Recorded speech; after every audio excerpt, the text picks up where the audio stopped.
Islamic आतंकवाद का एक ही पैटर्न होता है, हिंसा। सड़कों में ब्लास्ट कराने से लेकर मासूम लोगों की हत्या कराने तक। आईसिस हो, अलकायदा हो या तालिबान, सबका मेथड सेम सा ही है। डर फैलाओ और रिलीजन को वेपन बना दो। इस टाइप के आतंक में सिर्फ लाशें नहीं गिरती, बल्कि पूरी की पूरी सोसाइटी टूट जाती है। बच्चे, महिलाएं, आम नागरिक सब इसके चपेट में आ जाते हैं। और जहां जहां इन आतंकी संगठनों ने खुद को कैलिफेट बनाने की कोशिश की, वहां सिर्फ और सिर्फ एथनिक क्लेंजिंग, सेक्सुअल स्लेवरी और भर भर के टॉर्चर हुआ। और इसी बैकग्राउंड में भारत ने एक क्लियर स्टैंड लिया, जीरो टॉलरेंस का स्टैंड। 2001 से 2024 के बीच भारत सरकार ने यूएपीए और पुराने एंटी टेरर लॉज के अंडर बहुत सारे इस्लामिक टेरर ऑर्गेनाइजेशंस को बैन किया। ये ग्रुप्स पहले यूथ को रेडिकलाइज करते थे, फिर उन्हें ऑनलाइन प्रोपोगेंडा दिखाया जाता था, और ये प्रोपोगेंडा एन्क्रिप्टेड ऐप्स के जरिए दिखाया जाता था, जिसमें जिहाद करना बताया जाता था। और इसके बाद हवाला के थ्रू फंडिंग, फिर डायरेक्ट आतंकी हमले। अब इसे एक एक करके समझते हैं। 2024 में हिजबुल तहरीर को बैन किया गया। ये ग्रुप ओपनली ग्लोबल कैलिफेट की बात करता था। तमिलनाडु और पुदुचेरी में यूथ को इंडोक्ट्रिनेट किया जा रहा था। फिर एनआईए ने प्रूफ इकट्ठा करने के बाद अरेस्ट किए। और इसके पहले 2023 में मसरत अलम फैक्शन वाली मुस्लिम लीग जम्मू कश्मीर को भी बैन किया गया। कारण था anti India propaganda, stone pelting और पाकिस्तानी सपोर्ट। और इसी साल जम्मू एंड कश्मीर गजनवी फोर्स को भी बैन कर दिया गया। ये लश्कर और जैश के एक्स कैडर से बनी थी और इन्होंने कई ग्रेनेड अटैक्स और एम्बुशेस किए थे। 2022 में पॉपुलर फ्रंट ऑफ इंडिया पर फुल बैन लगा दिया गया। एविडेंस क्लियर था, रेडिकलाइजेशन, टारगेटेड किलिंग्स और आईसिस से कनेक्शन। अक्रॉस इंडिया रेड्स हुए, 100 से ज्यादा लोग डिटेन हुए और स्टेट ने क्लियरली बोला कि ये कॉन्स्टिट्यूशनल ऑर्डर के खिलाफ है।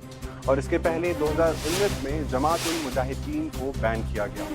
वेस्ट बंगाल और बोध गया में इन्होंने ब्लास्ट करवाए थे। इनके बेसिस बॉर्डर एरिया में थे और इनका गोल था इंडियन सब कॉन्टिनेंट में कैलिफेट बनाना। और इसी साल जमात इस्लामी जम्मू कश्मीर का बैन एक्सटेंड हुआ, क्योंकि चेतावनी के बावजूद सेपरेटिज्म और टेरर सपोर्ट बंद नहीं हुआ था। और इसके साथ साथ तहरीक उल मुजाहिदीन भी 2019 में बैन हो गया। ये लोग ग्रेनेड लॉन्चर अटैक्स और साथ साथ कश्मीरी यूथ को ब्रेन वॉश करते थे।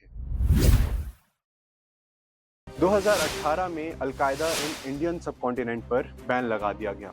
इनका प्रोपोगेंडा और रिक्रूटमेंट का एक स्ट्रॉन्ग नेटवर्क हुआ करता था।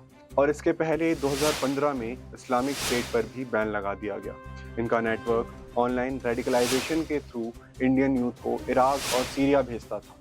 एजेंसीज ने टाइम पे इन्हें इंटरसेप्ट किया और इनका भांडा फोड़ दिया। 2010 में इंडियन मुजाहिदीन को बैन किया गया। इन्होंने दिल्ली, यूपी, बेंगलुरु और मुंबई जैसे शहरों में सीरियल बॉम्ब ब्लास्ट करवाए थे। और 2002 में दुख्तरान-ए-मिलाद को बैन किया गया। ये इनमें से एकमात्र वुमेन लेड ग्रुप था जो टेरर फंडिंग और लॉजिस्टिक्स का काम करता था। और 2002 में ही अल बदर को भी बैन किया गया। इनको पाकिस्तान की आईएसआई बैक करती थी भारत में जिहादी नेटवर्क बनाने के लिए। और इसके पहले 2001 में जैश ए मोहम्मद भी बैन हुआ। पार्लियामेंट अटैक याद है ना? इन लोगों ने इसके अलावा भी बहुत सारे ऐसे टेरर अटैक्स प्लान किए थे और एग्जीक्यूट भी किए थे। फिर 2001 में हरकर उल मुजाहिदीन भी बैन हुई। IC 814 हाईजैकिंग इसका सबसे बड़ा एग्जाम्पल था। फिर बात करते हैं student Islamic movement of India यानी सिमी की। इन्हें भी इनके extremist ideology, communal tension create करने के लिए बैन कर दिया गया। इस पूरी लिस्ट से एक बात तो क्लियर है कि ये सिर्फ टेरर ऑर्गेनाइजेशंस नहीं थी, ये पूरा का पूरा एक टेरर इकोसिस्टम था जो कि भारत को हिलाने की सोच रखता था। पर भारत ने एक एक करके इस पूरे इकोसिस्टम को तोड़ दिया। टेरर फंडिंग रोकी गई, रिक्रूटमेंट बंद कराए गए और वायलेंस को भी होने से रोका गया। ये कहानी सिर्फ बैन्स की नहीं है, ये कहानी है कंसिस्टेंट लॉ एनफोर्समेंट की, स्ट्रॉन्ग इंटेलिजेंस और कोऑर्डिनेशन की, और भारत के खुफिया एजेंसीज की जीत की। अगर आपको इस वीडियो से कुछ नया सीखने को मिला तो वीडियो को लाइक करें और चैनल को सब्सक्राइब करना ना भूलें। मैं शौमेन आपसे मिलता हूँ अगले वीडियो में।